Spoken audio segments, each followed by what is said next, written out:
Adding that question to the 2020 census might impact Texas. Everything from the number of representatives we send to Washington to the amount of money Washington sends us. Ross Ramsey is back with us this week. He's the co-founder and executive editor of the Texas Tribune. He offered some analysis on this issue in a column the other day. Good morning to you, Ross.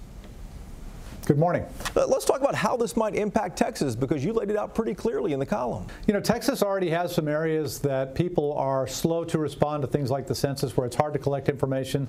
They tend to be disproportionately Hispanic and or impoverished. And if you add a citizenship question, you, according to the demographers and some other experts, dampen enthusiasm for coming to the door and filling out a census exam. If you don't get enough people, if you don't get an accurate head count, we don't get as many people in Congress, we don't get as much representation. And when they're handing out federal funds for highways, health and human services, things like that, that are population dependent, Texas would get shorted. I want to ask you too about this happened back in 2000, the 2000 census as well. Did Texas feel an impact when the citizenship question was asked to some people? A little bit. You know, what they do now is they do a nose count and then they do a survey and base their numbers of citizens and non-citizens on the survey. So if you split it, you get a little bit different result. What they're talking about now is putting everything together. Gotcha. I want to switch off to education for a moment. The legislature cut $118 million in pre-K funding last session.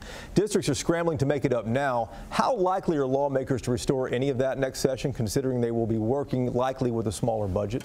You know, there's intent and there's money. The intent is, you know, a lot of people want it. The governor notably wants a bigger pre-K program in Texas, but they're coming into a session where they're going to be tight for funds with everything from Hurricane Harvey to pensions to roads to everything else. So it's going to be a debate. Gotcha. Back to you in just a moment, Ross. Thank you.